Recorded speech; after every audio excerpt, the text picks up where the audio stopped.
because you guys already know how to do the gesso, right? So I'm going to show you the bird, and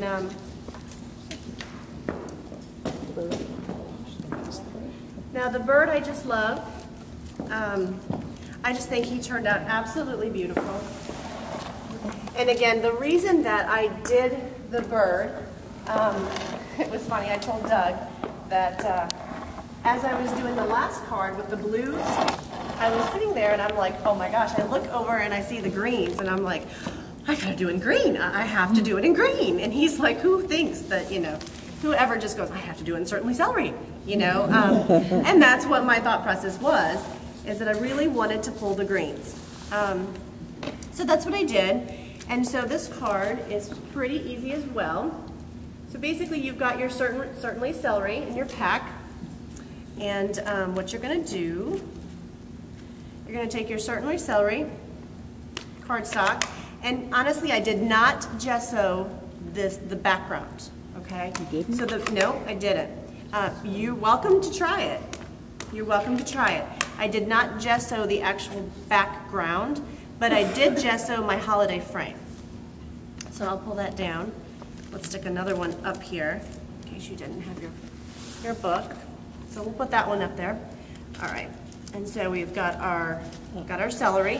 And so honestly, it really looks like designer paper in my opinion. It really looks expensive. And all I did is I just took my sponge and I just kind of started with my browns. And you can absolutely gesso this, and it would probably be even more fabulous. And just take your greens, and you know, the more, if you sponge straight down on it, you're gonna get a darker green. And so you just kind of keep going around. And so that's exactly how I did this. So Brandy, you can gesso a flat card? You absolutely can. Yep, you absolutely can gesso it. I did not, but I would love to see what you guys come up with. You know, it's going to accept, and it's basically, I mean, in my opinion, from what I've experimented with, the gesso really helps the cardstock accept the color, and it's a little bit brighter or maybe deeper. Maybe gives it more depth than you're going to get this way. So my soft suede's kind of taking a beating, so we need to probably get him some more ink before y'all go for it. So make sure when you're gessoing though, ladies, that your gesso is dry before you go in to sponge it, because that just kind of, all right. So this is not the best example because it was really quick and my stamp pad's is kind of struggling, but anyway, that's exactly how I did this. And then once you add your little brown piece across it, it really does kind of bring it to life when you add, there it is right there. Once you add your little, that starts to bring it to life, okay? And so then what I did next, after I sponged that, you're welcome to gesso it, okay? And then after I did that, I ran with the holiday frame, the holiday, the new holiday embossing folder. Does anybody have that yet? Awesome. Love it, love it, love it. Well, I ran that through and I liked it. I liked it a lot, but I couldn't, I've loved watching you guys. I've seen so many people project with it and the various ways that you've done it, and I struggled with this. I couldn't figure out what I wanted to do. So what I did is I ran it through the Big Shot, as is, on the sheet that I gave you, and then I gessoed around the frame. And then I used the exact same technique that we did yesterday. I sponged it with the espresso, the gumball green. And if I were you, I mean, go pull a garden green. Go pull a garden green and get some other greens in there. And gesso that, and then sponge that, and it just gives it that really cool look. How did you kind of say out the... Oh, yes, how did I do that?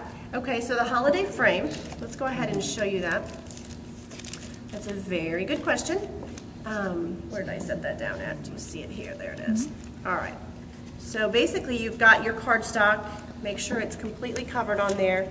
A couple times I ran it through and I'm like, why is it cattywamped in there? All right. So we're going to run it through the Big Shot. We'll pull it out. And so you can see, well, it's hard to see, I guess, because it's cream, but it's an oval. So I cut around that oval. And that's when I was like, oh, yay! It was kind of like I made my own framelit or my own label. So anyway, I hadn't, I'm sure somebody has thought of that. I hadn't seen it yet, and I was really excited. Just kind of, it gave it a whole new look. And then you've got inside of your packet, you're gonna have a circle. It looks like I've got some birds there. I'm sorry, Wendy. Wendy was so sweet to help me get some birds.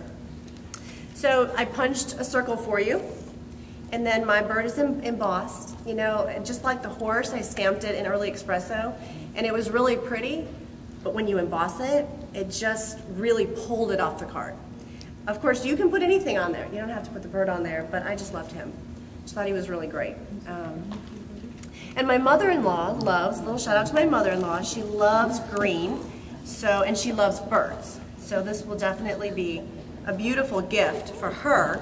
And you know what, in all honesty, you know, the box that we made the other day, I think this would be beautiful if you turned, you know, one of the framelits the other way and had him popping out. It would be gorgeous, you know. So that's how I did that.